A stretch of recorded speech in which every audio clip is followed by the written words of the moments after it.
Hey, deserving listeners, this is Chapter 4 in our deep dive on the psychology of Elon Musk. And this is the Psychology in Seattle podcast. I'm your host, Dr. Kirk Honda. I'm a therapist and a professor. My name is Humberto Castañeda, and I dig for Martian rocks. So when we last left off, we had just finished the 80s. Now let's get into the 90s regarding the timeline of Elon Musk's life. It's 1990.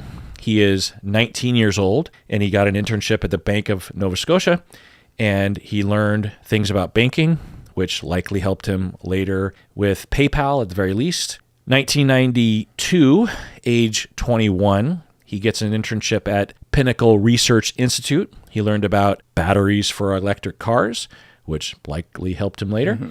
He also attended University of Pennsylvania. He earned 2 degrees, a bachelor's in physics and a bachelor's in economics. It's not typical for people to get 2 bachelor's degrees. It means you have to take a lot more classes. It's not double the amount of classes, but it's a lot more classes. And it's also an interesting combo of physics, economics. Again, you can imagine that helping him later, and shows that at least he had interests not only in engineering and physics and the sciences, but also in economics, finance, that kind of stuff. 1995, age 24, he has an internship at Rocket Science Games, which is a startup that only lasted a few years with no notable games, but he had an internship there. So a number of internships that are pretty notable. He was accepted into Stanford University to go to graduate school. I heard different accounts. One account was that he dropped out after 2 days of Stanford. Another is that he was accepted but never enrolled. Either way, he decided not to go to graduate school at Stanford, and instead he decided to join the internet boom. He's out there near Silicon Valley or in Silicon Valley, and he was already interested in computers and probably already interested in the internet. And he's about to enter graduate school, and he's just thinking, well, you just wonder what influenced him if he ran into some Silicon Valley guys, some early .com guys, and is thinking, well, that seems more fun, or that seems like I could start that right away, and you don't need a graduate degree to do that. And I'm a self-taught person. I don't necessarily need to go to school, but anyway. So, but this is an interesting detail. You would think that this is when he decides that he's going to start his own company. But that's not what he did. What he did was he initially tried to get a job at an internet company. But let's hear him tell the story. And I want to know, what is the one thing that has surprised you about your life? Well, I'm surprised by the whole thing, honestly. I certainly didn't expect for any of these things to happen, honestly. I just knew I wanted to be involved in technology, and in fact, the only reason I started a company back in '95, an internet company, was because I couldn't get it. There were only a few internet companies, and I couldn't get a job at any of them. So I tried to get a job at Netscape, and sent my resume in and tried hanging out in the lobby, but I was too shy to talk to anyone. And then I was like, okay, well, I guess I'll have to start a company because I can't get a job anywhere. Thoughts on that? It's not surprising because, first of all, he didn't have the right experience for those kinds of jobs. Yes, he had programmed a bit, but like his previous internships had been unrelated, So I'm not surprised. And at that time, there were people that were coming out of school as programmers, not as physicists and economists, that would, of course, be in line first for those jobs. So I'm not surprised, but it is interesting because if I think back at that time, if I were looking for work and I wasn't getting a job, I wouldn't think, well, I'll just start a company. I would have thought, oh God, then I got to downscale my expectations or something and get a job at McDonald's. Right. Yeah. Today, I'm not saying that's good. I'm just saying that's what I would have done. Yeah. Today, it's not a stretch to imagine a 24-year-old thinking about starting an internet company or an online business or a YouTube channel or something. But back then, that was a very strange choice. Yeah. I think that him watching his father or directly learning from his father played a role here. He watched his father start and succeed in a number of businesses, either through osmosis, passively watching or actively being interested or being told or something. His dad had multiple businesses, started multiple businesses, and that would inform a child, right? So you imagine that might have played a role for him. It sounds like it was a little bit out of desperation, right? But like you said, that would never occur to most people. There's also a matter of having money. I wouldn't have had the ability to just not work. I would have had to work. And, starting a company means you're not going to get any money for a while or for a long time. Well, that's an interesting thing to think about, because people on the internet will say he's privileged, he benefited from apartheid South Africa, his dad was super rich, and like Donald Trump, he was handed the keys to the car for free. Other people will say, oh no, his dad did not support him. He had, and this is all true, he had to take student loans. So at this point, when he starts his business, he's in debt a lot, and his father has kind of disowned him. Oh, okay. So he didn't have a source of income. Well, I have a lot of questions because he had all those internships, right? Yeah. And he went to University of Pennsylvania, maybe on student loans entirely. I don't know. I mean, his mom was around and might have had some extra money. I don't know. Interesting. Or maybe he was like really in debt from school. It's certainly not the only story. You've heard plenty of stories of people who are like, I was down to my last cent and I started my company and luckily it looked out, fair. Maybe this just says more about my mentality, which is if I was struggling to get work and I didn't have a source of income, my brain would have definitely not concluded, oh, okay, well then I should just start a company and make money when I sell the products of the company I'm going to start. Like, I would have panicked and been like, no, I need a job. Like, I need money. I need to buy groceries. And I think it also, the way he described it is that he said he would sit in the lobby and he was so shy that he couldn't network or get any meetings with anybody. And for some people, it might not be that he's thinking, hey, I'll start a business. It might be like, I'm a failure in networking, in interviews, in getting a job. Well, what else can I do? Well, I guess I could try making my own company. I think there's a theme of that in his life, when he started to program and, in the early 80s when he sold the video game. I don't think that was his first choice in life. I think he would have rather had friends, or at the very least not being bullied at school. Sure. Also he read a lot. I don't know if that was his first choice. I think he would rather have been social and had activities and birthday parties and, other kinds of things. But he resorted to that. And that's kind of the way he says it. And he says it that here. And it's interesting to think about, if Netscape had hired him, where would he be? The way he tells it, he didn't have any aspirations as a kid or even as a 20-something. I mean, we could imagine if he did work at Netscape, he might start having ideas. But if he felt comfortable working with others and benefiting also just from office culture, having friends to hang out with after work, that things might have gone a lot differently. Who knows? So he starts this business, Zip2, but let's take a break first. What do you say? Let's do it. All right, we're back from the break. So again, it's 1995, age 24. Oh, and by the way, I did know people who would start their own businesses. Chris Huber, him, he, the drummer in my band back then. He started his own business around this time.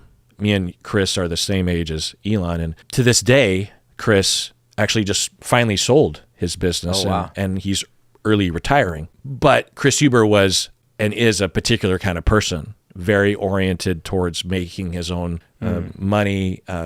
He didn't come from a privileged background, Chris, but he was always like trying to figure out how to work the system. And he didn't want to just be a drone at a company, you know what I mean? And Right. he started his own software business and it took off around the same time. So it's not that strange, but my friend Chris also had a job and started a business on the side, and then that built. But anyway, so Elon and his brother, Kimball, they both couldn't get a job, so they decided to start their own company. And you also, again, just wonder about the environment of being around Stanford, being in Silicon Valley, just the buzz in the air and people talking. Anyway, and they co-founded Zip2.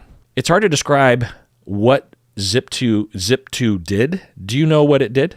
I don't remember. Yeah. So I've heard many descriptions, and in a nutshell, it's basically an online Yellow Pages. because back then you didn't have Google or any search engine to look up a business to find out what the phone number was or the address or even how to get there. That's what Zip2 was doing. I also heard it described as a way to find like 10 things to do in a city, that kind of thing. So I think it was a few things, but I think mainly it was a directory. And they got early investors. So him and Kimball didn't have much money to invest, if any money at all, honestly. They had their sweat investment. What do they say? Sweat equity. Sweat equity. They could invest their work hours, Oh, and by the way, they had so little money that they couldn't afford to rent an apartment and an office. So they decided to just rent an office, and they slept in the office, just classic 90s doc. But they didn't have a shower, but across the street was a YMCA. And so they would, for years, they would go across the street and shower at the YMCA. And early on, they got investors. So to what you're saying earlier, it's like, how did they know how to do that? Yeah. What? It's got to be their dad. Yeah. Right? I mean, they must have seen that and been implicitly or explicitly learning how to even have those conversations. Right. Even the guy, like, the way I'm going to frame it makes it sound bad, but it's my perspective because I didn't have those influences. The gall to go and ask someone to help you with their money. Yeah. Right. Who are you? How dare you? Which leads me to another thing that I'm guessing they learned from their dad, which was the gall. Yeah. And how do you do that? What do you say? And also having witnessed their father start and get off the ground and make profitable several businesses, you just watch that.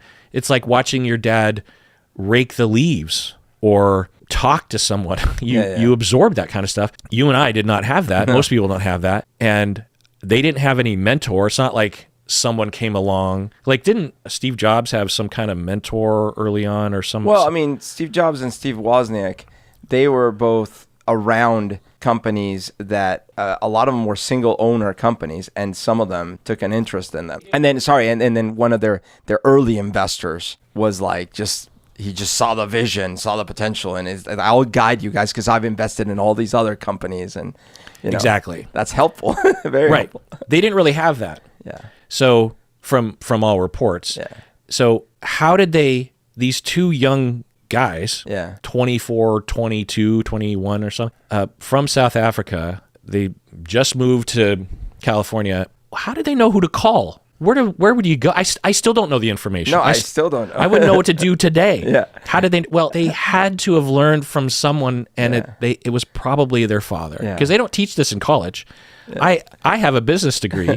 I took similar to Elon Musk. I don't have a degree in economics. It's like you know how to manage things once they're up and running. Well, they teach you they're trying to teach you for all business, right? So there's a year of accounting, there's a year of marketing, there's a year of information systems, there's a year of there's finance and econ, and but at no point did anyone say, this is how you get an investor. I mean, that wasn't even discussed. Here's how you raise money. Yeah. So they did that, and they succeeded. And eventually, Zip2 obtained contracts with the New York Times and the Chicago Tribune. That was their target, was they were trying to sell their services to newspapers, which in today's world, I still don't really understand how that works. Yeah. But at any rate, they got pretty big contracts, New York Times, Chicago Tribune, and I think others. And that was pleasing to the investors, probably got more investors and kept them, moving down the road, and was able to pay rent at the office so they could shower across the street. Another aspect is that Elon, wasn't particularly social. So you have a lot of hours, maybe every hour of the day, to just focus on the thing. This is one of the reasons why I think Seattle, at least in the past, and maybe continuing, per capita has a lot of musicians and also, tech people. And I think one of the reductive, simplistic answers, but possibly a factor, is that it's rainy and cloudy here so much that you stay inside. What else are you going to do? Right. And you just nerd out on something all day long. If it's sunny and you got the beaches and you got socializing, you're not just sitting there in your basement wondering, how do I entertain myself? Well, in Seattle, music and tech stuff. And so with Elon, I'm just saying that's just a possible factor. Okay, so 1995, they start that. 1996, unremarkable, working at Zip2. 97, plugging away at Zip2. 98, plugging away at Zip2. But sustaining, that's a big deal. I mean, having a company in that era that's going Any for company. many years. Yeah, I think most restaurants go out of, Yeah. like half of restaurants go out of business within a year or something like that. But yeah, to have a successful internet business in the mid to late 80s, it's a big deal. 1999, age 28, the internet was beginning to take off. Leading the way was AOL, the leading internet provider. You got mail. Oh, it's pretty close, don't you think? Yeah. I had Earthlink for my internet service provider. Who do you remember your first internet service provider? Your ISP? I mean, no. I in college I had a 28.8 bitrate modem. I have no idea. Yeah. I don't know who I was paying at that Well, time. I remember I was with Earthlink because I remember that was my first email. So AOL was big. Netscape was the leading browser. MapQuest was really the only map situation in town. eBay, Yahoo, and AltaVista were the leading search engines. Yeah. I remember a few years after this, a friend of mine, Mike, was talking about how much he loved Google better. And he said, yeah, Google, it's so much better because when you open the web page, the cursor is already in the search box. Yeah. Whereas with AltaVista and Yahoo, you had to click in the search box. And I just thought, what an interesting, and then as Google started to take off pretty quickly after that, I thought, how much was that little UI difference a factor? Yeah, because it's emblematic of the different philosophy, right? And technology.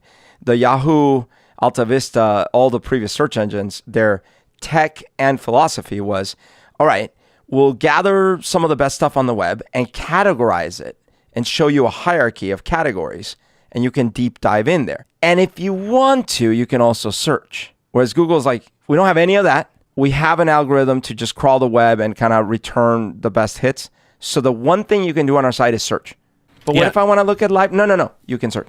And I remember the simplicity of their page. Yeah. From a memory, it was just Google and the search bar.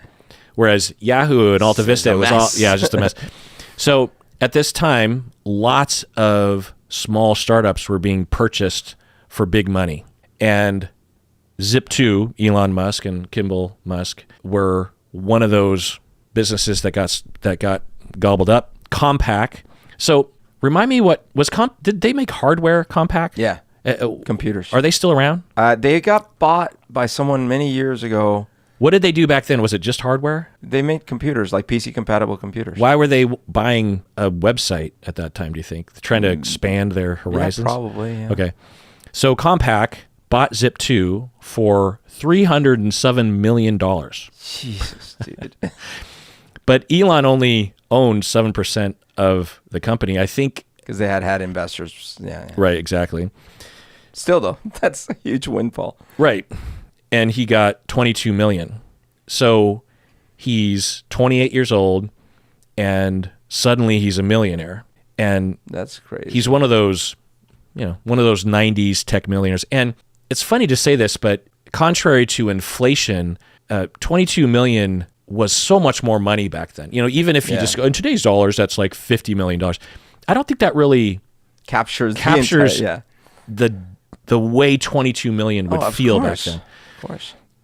It was just an unbelievable amount of money. Well, it's like, I remember when Bill Gates built his house, the famous house he has, at the time it was listed, it was described as the most expensive house in history, right? And I think it was like 35 million. Right. Which is a ridiculous amount of money, but I'm saying this is almost that much. Right. Yeah. Yeah, exactly. So I remember Seattle was full of dudes like this. Do you remember this? Yes. What are the famous ones that you can mention? Well, like Bezos, of course. Yeah. But like, let's see, there were... you got Gates and Allen. Well, certainly. I mean, they're not like they were .com, already rich for a decade at that point. But, they weren't old money. No. They were privileged, but yeah. I remember thinking of them as younger guys But there were a lot had of- made a lot of money very quickly. Right. I don't know the names of the people, but there were a lot of companies at that time doing the same thing in Seattle. I think everyone either knew someone or knew someone who knew someone who had struck it rich with Yeah. something. Yeah, a friend of mine, Glover, he worked at Real Networks, and I remember, I don't know if the stock had split or something, and suddenly overnight, on paper, he was a millionaire. Yeah. And at the time, I just remember thinking, my God, I mean, I couldn't, I remember it was a special treat to go to McDonald's for me because of the expense. Sure. And to just think, oh my God, you're a million. He's like, well, it's stock options and it kind of depends on the future. Of course, Real Networks would, although they were the thing on the internet for a while, eventually Windows and Apple had their own streaming video services, Windows Media Player, and Real Networks just fell off the face of the earth. And I'm guessing along with my friend's stock options. you know?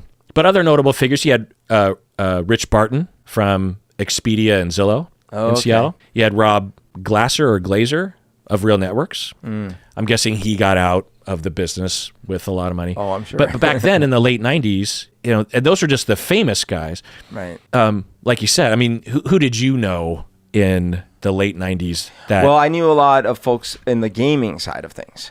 And there were some gaming companies starting out in Seattle that were doing really good money, and it was right before, because like right around then you could actually find websites where you could download games, right? Like up until then it was shareware.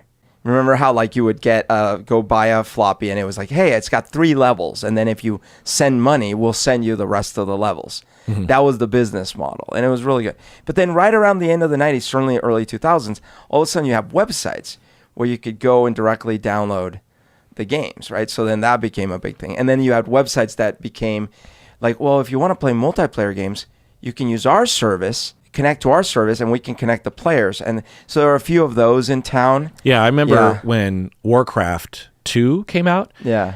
There was this early way you could multiplayer That's right. over modem. My modem was faster than yours. Mine was 56K. Nice. But it was probably later on. But I remember it had just come out. I did some calculation and figured out that my current internet is 20,000 times faster than that. Yikes. But yeah, there was a lot of stuff happening. Yeah. So just to give you a vibe of the way it felt is that in my world, I knew a lot of people who had started at Microsoft from the beginning. Every time Microsoft stock would split, suddenly all these guys were just like, oh my God, yeah, let's party. Yes. And these guys were buying houses in their 20s in Seattle. Yachts, everything. Well, not yachts. I mean, it was, boats in the water. That was a big thing. Yeah. Maybe a boat, not yachts, but yeah, something that floated, you know. And like I was saying, just owning a house was such a big deal. That's even right. if it wasn't a fancy house, Right. it was such a big deal. I think our understanding of wealth, Seattle was so low key back then that just having a house, you were like you were in an upper echelon of some kind. Eventually, like so much money would come in that the standard of wealth just became higher and higher. But anyway, like it just felt like everyone around me was just rolling in dough. Yeah. And I'm absolutely struggling to make ends meet as a young therapist, and I'm in debt to my eyeballs, and I'm working 70 hours a week. I mean, at one point, I thought maybe I could save time if I had a side job in tech, and then I wouldn't have to be busting my ass. I could be like 10 hours a week in tech and earn enough money to live off of such that I can build my private practice or something. And I asked my friend Huber what area was needed in the tech world. And he said, oh, it's really hard to get an HTML guy. And he gave me a book, like HTML for Dummies.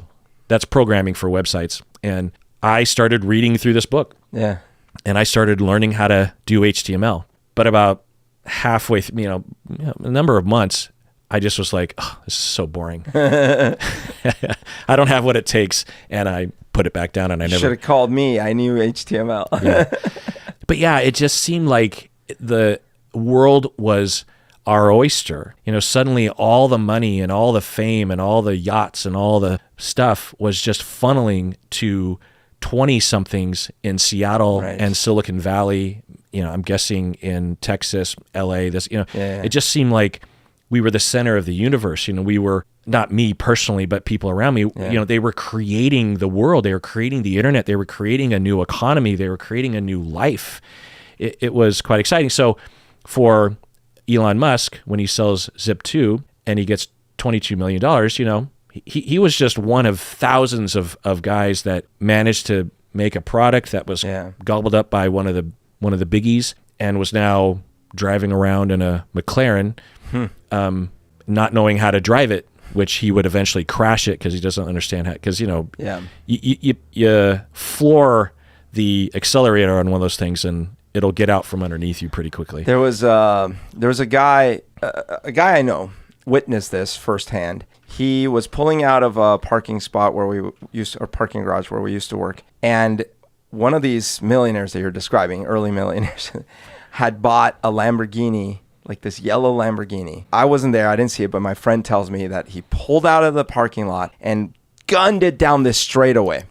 But it's a right turn. It's like a hard right turn, and if you're going fast, you're not gonna make that turn. So you're talking about Redmond? In Redmond, yeah. The guy guns it, and my friend was driving behind, and so starts falling further behind, but sees what happens, crashes head on into that wall, essentially. Yeah. Totals the car. Yeah. Brand new car. Yeah. Yeah. Yeah. Tragedy. The guy was okay. He didn't die, but still. Yeah. So I'm sure that's some sort of metaphor for all the cocaine and all the horrific chaos that was happening when you funnel millions of dollars to 20-year-olds. Billions of dollars into a bunch of 20-year-olds living in the same area. But let's take a break. And when we get back, it'll just be for patrons of the podcast. So if you want to hear the rest of this, when we get into the 2000s here and we talk about PayPal and all that kind of stuff, become a patron of the podcast. Otherwise, please take care of yourself because you deserve it. Just like the shirt says.